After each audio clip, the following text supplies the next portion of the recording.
Ang aso ay tumatakbo sa daan. Pero nakabangga ng tao. Lumipad ang kanyang pagkain. Kung di niya mahanap ay magugutom siya. Habang hinahanap niya ang pagkain, may dumaan na mga sundalo. Tumulo naman ang laway niya dahil sa tinapay ng babae. Nakita naman siya ng sundalong si Robert. Alam niyang gutom na ito. Kaya binigyan niya ito ng biskwit. Kinain naman ito ng aso. Pero di ito sapat sa kanyang kagutuman. Kaya sumunod siya sa mga sundalo. Iniisip niya na may pagkain si Robert. Dahil dito, magbabago ang kanyang buhay. Ito ay kwento ng tunay na pangyayari. Hindi lang medalya ang nakuha niya sa huli. Siya rin ang pinakamataas na rangko ng aso sa mundo. Pero sa umpisa ay mahirap ang buhay niya. Sumunod siya sa mga sundalo papunta ng kampo. Pero hinaranggan ng dalawang bantay. Dahil di siya pwede roon. Umalis na lang siya. Agad namang, may naamoy siya mula sa labas ng pader. Nakita niyang butas ang pader. Nakita niya si Robert na nasa ensayo. Naghukay ang aso. Sa huli matagumpay na nakapasok. Kakapasok pa lang niya. Nabighani siya sa karne sa loob ng kusina. Pero hindi pa siya nakakuha. Ay pinaalis siya ng kusinero. Kung hindi siya naging mabilis, baka mamaya siya ay ginawang pulutan na. Kakalabas pa lang niya ng kusina. Nabangga niya ang binti ng sundalo. Pagtingin, yun pala ang taong hinahanap niya. Natuwa naman ang aso dahil dito. Hindi napigilan na tumahol. Napansin naman ng instructor ang aso. Nang makita ang aso, tinanong niya ang sundalo kung kanino ito. Para bang naintindihan ng aso ang tanong. Tumingin siya kay Robert. Nagpanik naman si Robert. Agad niyang sinenyasan ang aso na umalis.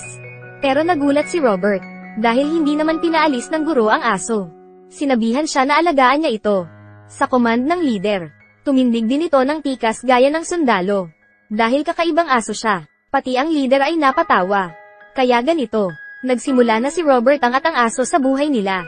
Araw-araw ay sumusunod ang aso sa kanila. Sa umpisa hindi pa niya alam ang kaliwa at kanan.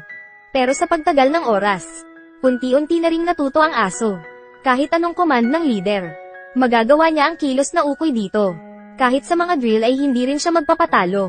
Mabuti rin siyang tagatulong. Kapag matapos ang mga sundalo sa pag-insayo, ibibigay niya ang papel sa leader. Unti-unting, naging parte na ang aso ng kanilang buhay. Pinangalanan din siya ni Robert na Stubby. Dahil meron na siyang pangalan. Sobrang natuwa si Stubby. Ngayon, biglang dumating ang general. Nang makita si Stubby, nagalit siya dahil kampo raw ito at hindi zoo. Tinanong kung saan galing ang aso. Hindi na nag-alinlangan si Robert. Sinagot niya na sa kanya ang aso. Saka nagsilot. Nang makita ang ginawa ni Robert, ginaya rin ito ni Stubby. Dahil matalinong aso, pinuri siya ng general. Gusto niya itong maging mascot at manatili sa kampo. Dumating na ang inaasahan. Inutusan ang mga sundalo, na sumabak na sa gyera. Ngayong haharap na sila sa gyera. Nakaramdam si Robert ng takot. Mabuti at nandoon si Stubby. Parang nakaramdam si Robert ng pagkakalma. Naglakbay ng malayo. Nakarating na sila sa digmaan. Malala ang lugar na iyon. Naamoy pa sa paligid ang kamatayan. Hindi sila tuloy mapalagay. Ang mga kasama naman, ay wala ng gana at pagod na. Di nagtagal, hinabol ni Stubby ang daga, na nagnakaw ng pagkain. Pagkatapos magbantay ng buong gabi, nakita nila ang unang liwanag. Pero ito ang tahimik bago ang gulo. Biglang may sumabog, nasabugan ang kanilang kasama. Nang makita ito, natakot naman si Stubby. Sa oras na ito, may isa pang bombang lumipad. Binuhat ni Robert si Stubby. Nang mawala ang usok, mabuti na okay lang sila. Agad namang, napansin ni Stubby na may kakaiba. Hindi na siya natakot. Lakas loob na tumakbo ito. Nahukay niya ang sundalo. Saka tumahol para humingi ng tulong. Mabuti at nakita agad. At nailigtas ang buhay nito. Nagpasalamat siya kay Stubby. Di nagtagal. Dinala sila ni Robert para mag-spy sa kalaban. Nakita nila ang mga ito. Magpapalipad sila ng gas na may lason. Hindi pa huli. Kailangan nilang sabihan ang mga aksama. Pero habang pabalik, nakita sila ng kalaban. Sa oras na ito, nakita ni Stubby ang nagtatagong kalaban. Nang tinurukan nito si Robert, tumalon si Stubby kay Robert para makailag. Pero ang malas ay, dahil nagulat ang mga kabayo, tumakbo ito. Kritikal na sandali, nilabas ni Robert ang gas mask. Para ipaalam ni Stubby sa lahat. Sumunod naman si Stubby. Tumakbo siya ng mabilis pabalik. Agad namang, nagpalabas ng kanya ng kalaban. Isang malaking tunog, na puno ng lason ang langit. Mabuti na lang, nakaabot pa si Stubby sa kampo. Kinagat niya ang gas mask ng sundalo. Saka tumahol. Naintindihan naman siya ng sundalo. Matapos niyang sinuot, pinaalam na rin sa lahat. Pagkatapos, tumakbo si Stubby sa kampo. Nilabas niya ang gas mask para sa mga sundalo. Sa tulong ni Stubby, nakaiwas sila sa peligro. Sa oras na iyon, nagpaputok na ng pangalawang kanya ng kalaban. Papunta iyon sa mga nakatira doon. Kritikal na sandali, mabilis na nakarating si Stubby sa leader. Tumahol-tahol siya rito. Napansin nila na may mali. Tumingin sila sa langit, parating na ang lason. Agad silang nagsuot ng mask. Saka sinara ang bintana. Sa oras na ito, nakarating na rin si Robert at sinundo si Stubby. Binasa ng kasama ang tuwalya. Saka tinakpan ang mukha ni Stubby. Sa sandaling ito, napuno ng lason ang paligid. Mabuti na lang, hindi nasaktan ang mga tao. Dahil dito, tinuring nilang bayani si Stubby. Nagpasalamat ang mga tao sa kanya. Kahit nasira ang plano ng kalaban. Hindi naman dito nagtapos ang laban. Sa kabilang digmaan, nagkaroon sila ng problema. May isang kasama na natrap malapit sa kalaban. Delikado ang buhay niya. Hindi na nag-alinlangan si Stubby. Agad siyang tumakbo sa digmaan. Habang umuulan ng mga bala, hinanap ni Stubby ang kasama. Dahil sa kanyang determinasyon, nahanap niya ang kasama na nasa butas. Pero siya ay sugatan at di makagalaw.